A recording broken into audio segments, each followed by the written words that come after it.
Programa ABC do Espiritismo, com Sérgio Vilar e André Luiz Vilar.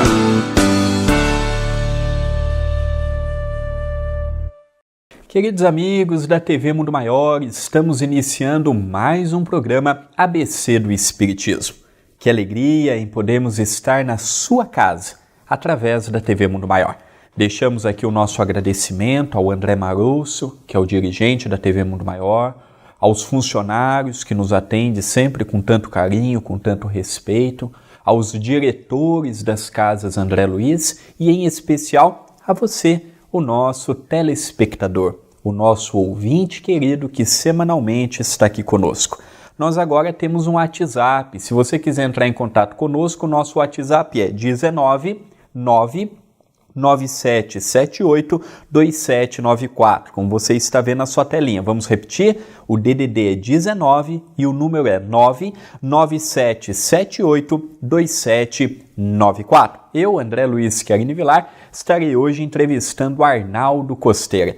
Arnaldo Costeira já teve a oportunidade de participar várias vezes do programa ABC do Espiritismo e nesta jornada 2018, realizando palestras aqui no Brasil, uma vez mais está conosco. Já concedeu entrevista para mim, já concedeu entrevista para Sérgio Vilar e hoje uma vez mais está aqui conosco. Arnaldo Costeira é médium, orador, articulista, fundador e dirigente da Associação Social Cultural e Espiritualista. Profissionalmente, militar, aposentado em Portugal, reformado. Arnaldo, seja bem-vindo a mais um programa ABC do Espiritismo. E a saúde a todos também. É com muito gosto que aqui volto a estar e vamos ver se a nossa conversa é agradável para todos, como esperamos. Arnaldo, nós, enquanto estávamos gravando um programa para a rádio Boa Nova, veio uma intuição para que gravássemos um programa para a TV Mundo Maior, que é o que estamos fazendo neste momento, falando um pouquinho a respeito da perda de entes queridos. Nós conhecemos bem a sua vida, já tivemos a oportunidade de conversar várias vezes sobre capítulos da sua história, você sabe a nossa história, e você teve um capítulo doloroso na sua vida que foi o regresso da sua esposa ao plano espiritual, deixando 4 filhos, o mais novo com 6 anos e o mais velho com 13 anos. Como é que foi, apesar de você já ser espírita naquela altura, como é que foi você lidar com tudo isto? Você, um militar, com ascendência no seu campo profissional, o centro espírita, filhos pequenos, a sogra que morava com você, como é que você lidou com esta fase tumultuada na sua vida? Bom, é claro que os espíritas temos a obrigação de saber que para ultrapassar muitos problemas da nossa vida e concretamente essa da perda de entes queridos, pois que é necessário saber o que é a vida espiritual, saber o que é a vida material sem qualquer sentido e saber o que é a vida material com o sentido espiritual da vida. E, portanto, naturalmente que é muito importante que nós tomemos em mãos como preocupação, não digo primária, mas uma das primárias ou das mais importantes preocupações é dar nota de que realmente a perda de entes queridos tem que ser muito bem entendida, tem que ser muito bem sentida, para que o choque emocional, para que o sofrimento não nos avassale em circunstâncias muito específicas, não possa conduzir a desequilíbrios mentais ou a desequilíbrios espirituais. E, portanto, essa é a primeira situação. A mim, pois, vivi essa situação de muito perto e se não fosse realmente conhecer a doutrina espírita, se não fosse conhecer a realidade do mundo espiritual para onde iremos todos e de onde viemos, não sei como é que teria passado essa fase que realmente tenho que confessar. Era uma vida familiar muito intensa, muito feliz, dedicada praticamente à nossa profissão. Eu, oficial do quadro permanente do Exército, ela, professora do ensino oficial. Não sei como é que, de facto, seria para, enfim, orientar 7 filhos, porque eram 4 reais filhos e era a filha mais velha, que era a minha sogra, que valia por 3.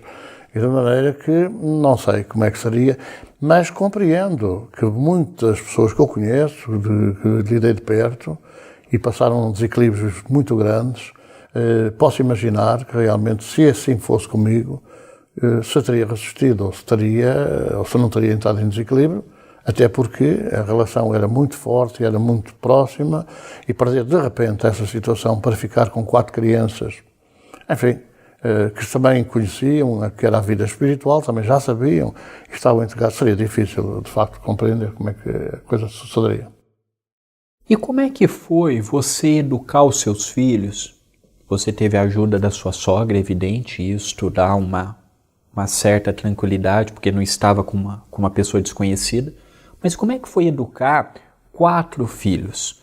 Você pegou a fase da adolescência, a fase da infância, sendo que a presença da mãe ela é muito importante, por mais que o pai seja devotado, tem coisas que dependem do pai, tem coisas que dependem da mãe. Como é que você lidou com toda esta fase na sua vida? Bom, eu tenho que fazer aqui uma introdução prévia. É que realmente a doença que a vitimou, aparentemente, não tinha qualquer sentido, ou melhor, não indiciava que o desenlace fosse esse, porque ela é uma doença kármica, não há dúvida, nós os espíritos já sabemos lidar com isso, mas é uma doença kármica, mas que a medicina podia ter resolvido facilmente. Porque, embora a certidão de óbito assinalasse que era leucemia, de facto, a doença era uma púrpura hemorrágica, que tem solução. Agora é fácil porque a ablação do baço resolve 90% das situações. É realmente uma filtragem antes do tempo, não é? As células duram 40 dias, grosso modo, a sua vida são 40 dias, e quando começam a ser filtradas antes desse tempo, é claro que começa a haver falta de células no sangue, concretamente falta de plaquetas, que era o problema que ela tinha. Ela já tinha tido uma primeira ameaça, nós estamos em 1984, mas ela já tinha tido uma ameaça anterior. As dificuldades da vida que conduziram digamos assim, a um excesso de trabalho, porque ela estava a fazer, na altura, estágio na sua profissão, para poder ficar mais facilmente colocada, mas ela já tinha tido esse problema do ataque, digamos assim, à destruição das plaquetas. E realmente em 84, quando ela estava a terminar esse primeiro ano da especialização, ela teve novo ataque e a solução era, medicamente falando, era descansar. Mas naquela ânsia de se documentar para poder também ser parte ativa na manutenção familiar, que eram 4 filhos, não era nenhuma brincadeira, e então ela, pronto, não desistiu do seu estágio, tirou uma nota elevada, sem dúvida, mas a doença agravou-se. E, portanto, nas férias desse ano, ela foi internada e, quer dizer, na minha perspectiva, ela tinha solução, o problema tinha solução. Embora à época não houvesse ainda em Portugal o bisturi a laser, portanto, a cirurgia para uma pessoa como ela, que tinha 5.000 plaquetas, não é? Era uma cirurgia muito complicada e seria necessário um bisturi para realmente coagular o sangue no momento da cirurgia. Portugal não tinha, e ela tinha um irmão nos Estados Unidos, no Hospital de Boston, e foi o recurso irmos, de facto, para os Estados Unidos fazer essa intervenção. Embora ela dissesse sempre que não era preciso, não vai ser preciso. Só mais tarde é que eu soube que ela se tinha despedido das amigas na cidade. Portanto, ela tinha a percepção que não era preciso porque não ia aguentar, a doença ia ser fatal.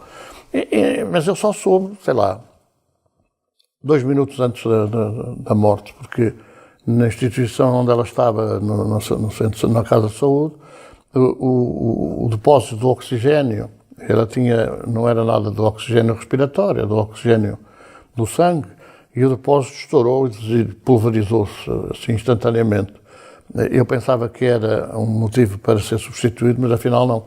Era o fim da vida dela e, portanto, em 2 minutos eu não quis acreditar que fosse aquele desenlace e em 2 minutos ela partiu. É claro que depois, todo este girar com esta situação, não, o Espiritismo ensina-nos que a morte continua a vida, que não há nada disto, é tudo fácil da gente entender, em teoria, na prática depois é muito complicado. E eu tenho que confessar que foi muito difícil, sem dúvida, ainda por cima ter que ter os filhos pequenitos, não é? Com problemas complicados, para tentar minimizar todos os reflexos da falta da mãe. E é curioso, por exemplo, que uma nota muito interessante e importante foi exatamente na filha mais velha, que tinha 11 anos, que veio pela primeira vez o período menstrual. Naturalmente, que é um pormenor da vida das adolescentes, não é? Que a mãe, presencialmente, a mãe é importantíssima, a sua presença. Quer dizer, é uma altura que é muito difícil para uma menina que vai confrontar-se com uma situação nova na vida, é muito difícil passar essa fase sem a mãe. E é curioso que tinha a avó, com certeza tinha a avó, dormia no mesmo quarto da avó, mas durante a noite, quando se deu conta desse primeiro ato, digamos assim, da primeira menstruação, ela não falou com a avó, ela entrou no meu quarto aflita porque estava a passar por aquela fase. Portanto, são situações que a gente avalia como muito difíceis e que, de alguma maneira, depois condicionam alguma preparação prévia. E daí que seja muito importante nós, os espíritas, também sairmos a público a falar destas coisas para dar, sei lá, orientações às famílias, orientações de compreensão da vida espiritual, marcarmos a nossa posição, falando da vida, falando da morte, que não é morte, que é a continuação da vida. Então foi um pouco difícil essa situação. Nós estamos hoje entrevistando Arnaldo Costeira, para você que entrou agora na metade do programa, hoje, com o programa ABC do Espiritismo, aqui pela TV Mundo Maior. Se você ainda não ajudou, entre no site tvmundomaior.com.br, veja a maneira de você ajudar, de você ser um colaborador para que este projeto continue levando o Espiritismo, disseminando a palavra espírita para o Brasil e para fora do Brasil através da web. A sua participação é muito importante. O nosso programa, ele também é reprisado no nosso canal do YouTube. Então, se você quiser assistir a este programa e a outros, você pode colocar youtube.com/TV a Caminho da Luz. Lá você tem todos os ABCs do Espiritismo, que foi apresentado de um modo inédito aqui pela TV Mundo Maior. E nós estamos também com o WhatsApp. Entre em contato conosco, mande a sua mensagem, mande a sua dúvida, mande a sua sugestão. O nosso WhatsApp é 19 997782794. Relembrando, você está vendo aí na sua telinha, 19 997782794. Arnaldo Costeira é um amigo português que sempre que tem oportunidade está aqui no Brasil, vem estar conosco gravando, tanto para o programa da Rádio Boa Nova, quanto para o programa da TV Mundo Maior. Nesse primeiro bloco, nós falamos um pouquinho a respeito da perda de entes queridos, já que ele, numa altura da sua vida, perdeu a sua companheira, que regressou ao plano espiritual, deixando 4 filhos para que ele pudesse educar, criar e dar embasamento doutrinário e embasamento moral. E no segundo bloco, nós vamos pedir para ele falar um pouquinho como ele lidou com isso. Ele já teve a oportunidade de falar, mas a dica que ele deixa para você que está muitas vezes passando pelo mesmo problema. Então não saia daí não. Nós já retornaremos com o programa ABC do Espiritismo, hoje com um entrevistado muito querido, um amigo pessoal, Arnaldo Costeira. Vamos para um breve intervalo e já retornaremos.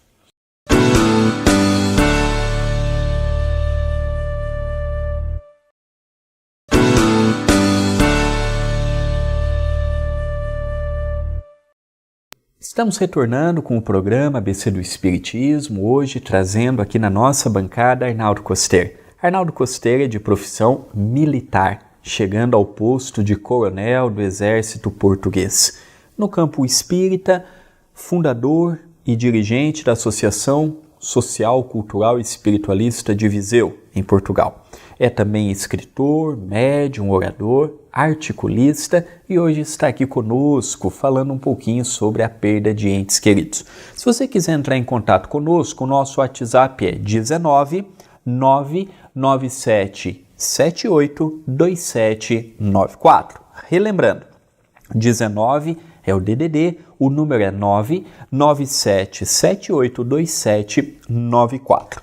Arnaldo, gostaria que você falasse um pouquinho ao nosso telespectador As dicas que você daria para aqueles que estão nos assistindo, nos ouvindo neste momento e passando pelo mesmo problema que você passou. A perda de uma esposa, a perda de um marido, a perda de um pai, a perda de uma mãe, a perda de um filho. O que você poderia dizer a eles que passaram pelo que você passou? Eu acho que vale a pena, antes de mais, falar para uma questão de prevenção, porque é muito importante estarmos prevenidos para aquilo que nos pode acontecer a qualquer um, em qualquer altura. E se nós estivermos por dentro daquilo que é a vida espiritual, daquilo que é a realidade, se nós estivermos por dentro da Boa Nova de Jesus, porque a Boa Nova de Jesus é isso mesmo, é dizer que a morte não existe, que a vida continua, podemos encarar tudo isto de uma forma muito mais fácil, digamos assim. Eu gostava de dizer o seguinte: é verdade que os meus filhos já tinham noção, nós fazíamos o Evangelho no lar, desde que até os mais pequenitos eram de colo, já fazíamos essa reunião, e até por vezes o interesse deles, às vezes as pessoas pensam que as crianças às vezes não têm nenhuma visão para além disso, até fazem um grande frete de estarem ali a aguentar 10 minutos, um quarto de hora, 20 minutos de Evangelho. Mas eu recordo-me que nós chegávamos a estar 2 horas no Evangelho no lar. Não propriamente porque impuséssemos nada, mas porque eles começavam a perguntar, ainda pequenitos, começavam a perguntar isto, mais aquilo e mais aquilo. E nós íamos dilatando no tempo, não dizer assim, agora não, que já acabou, vamos para a cama que está na hora. Não, a gente ia respondendo na medida em que eles mostravam interesse, enquanto os mais pequenitos dormiam, com certeza. E então é muito importante que eles tenham contacto com a vida espiritual. E depois é assim, quer dizer, nós temos que estar preparados para fazer opções. E eu, naquela altura, pois, 4 filhos, ou, por exemplo, arranjava outra esposa, não é? Que cuidasse das crianças, uma vez que, nessa circunstância, a avó não tinha já nem idade, nem tinha, digamos assim, circunstâncias várias, que não vale a pena aprofundar, mas não tinha, a não ser a companhia, não é? A companhia estar ali, mas já não tinha estrutura física que permitisse, ou que lhe permitisse ir muito mais além.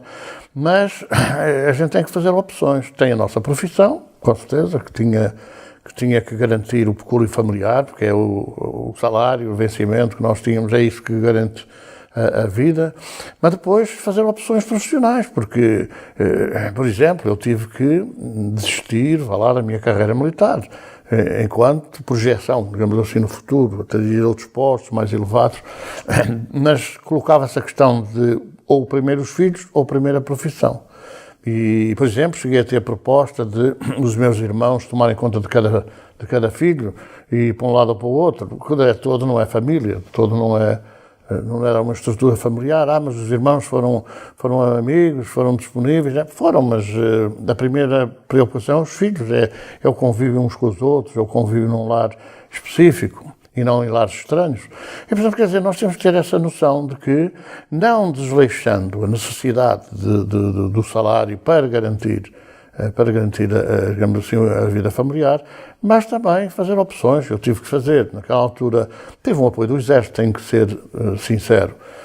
O tempo que estive com ela internado 2 meses foi-me retirado das férias, que eu tinha gozado, e foi-me concedido, especialmente esse período, para depois ter férias para realmente estar com os filhos. E depois é uma opção. Eu, para subir a carreira até aos postos mais elevados do Exército, teria que me deslocar.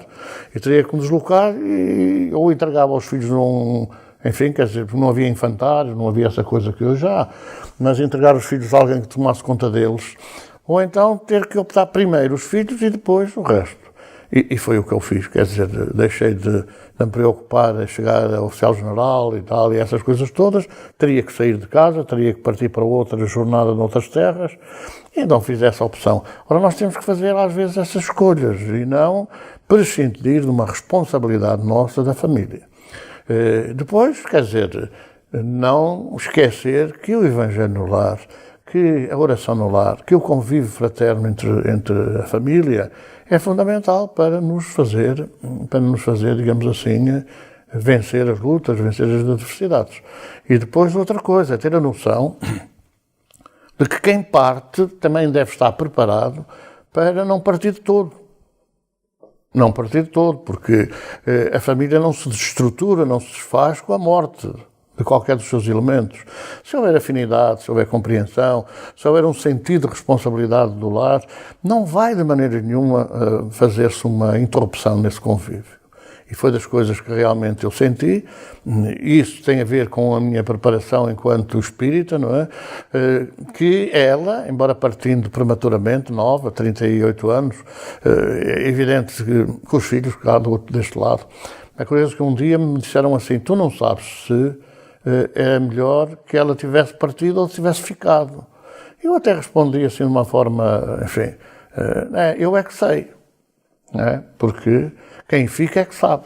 Se faz mais falta, se não faz mais falta. Pensava eu. E depois até disseram: tu um dia vais ver se é preciso mais aí ou aqui. E eu vinha realmente até um episódio interessante, porque os miúdos tinham direito a ir à discoteca, como os amigos, tinham direito a fazer na praia os seus divertimentos, não podia cortar-lhes essa possibilidade. E só que eu, um pai, não é, galinha, não é uma mãe galinha, é um pai galinha, não é, que realmente passava, nos dias que iam à discoteca, 2, 3, 4 da manhã, à espera que eles regressassem, não é? E depois é um carro que vem, é um carro que não vem, foi um acidente, não foi um acidente, e aquela ansiedade toda até às 4, 5 da manhã, quando eles vinham, depois lá me metiam na cama a correr, às vezes até vestido, para eles não se aperceberem que era um pai galinha que não confiava neles e tal.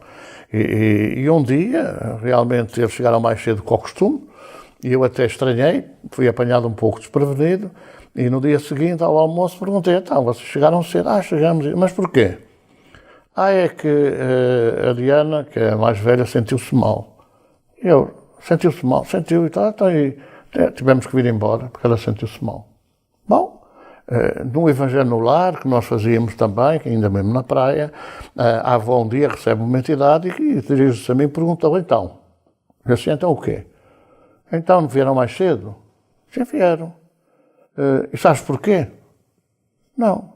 É porque a mãe, quando viu preocupada à porta à espera, foi lá, envolveu a filha mais velha, para ela se sentir mal, enjoada, para que os irmãos viessem todos embora.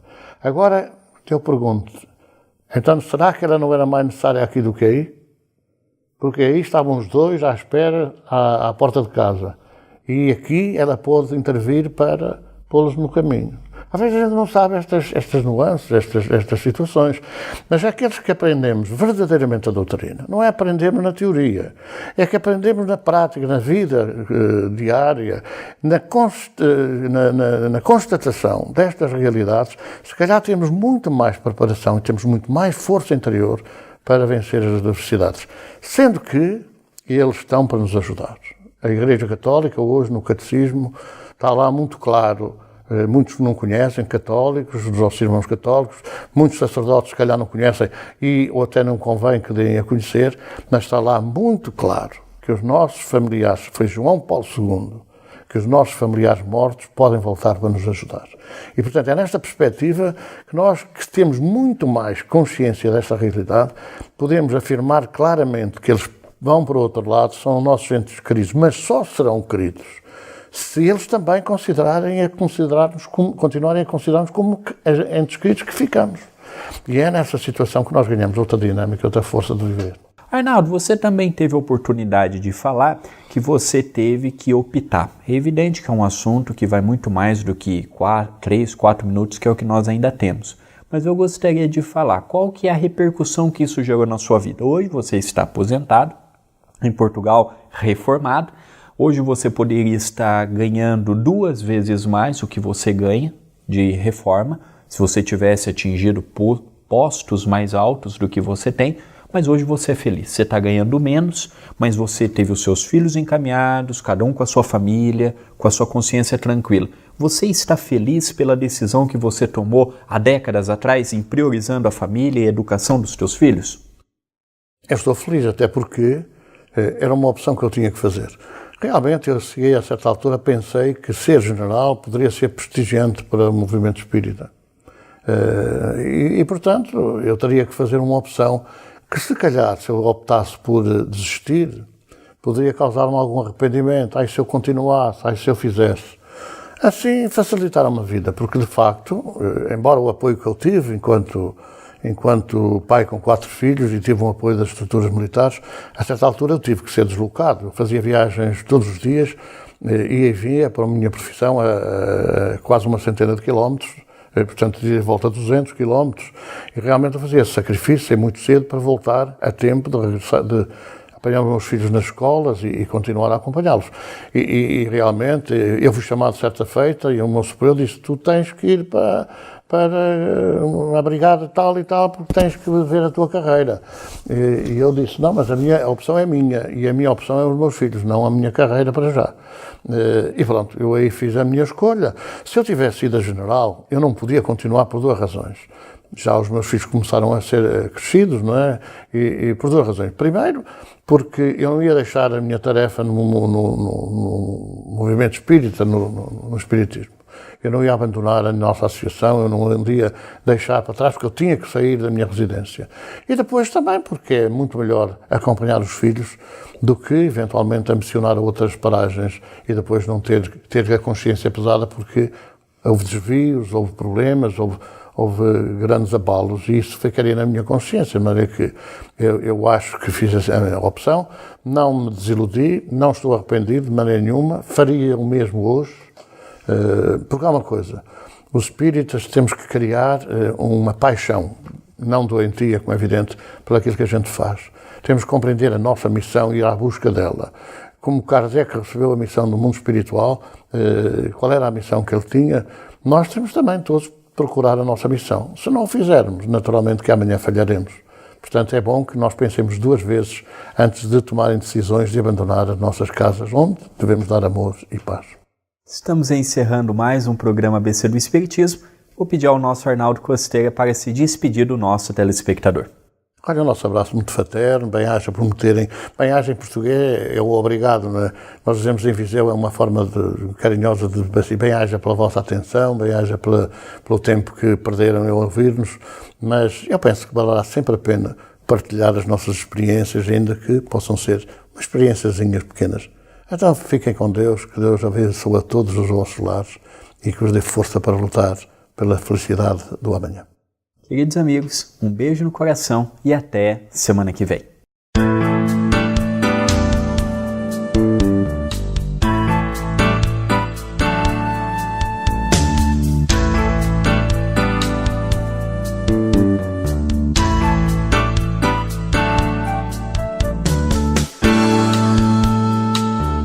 Você assistiu o programa ABC do Espiritismo, com Sérgio Vilar e André Luiz Vilar.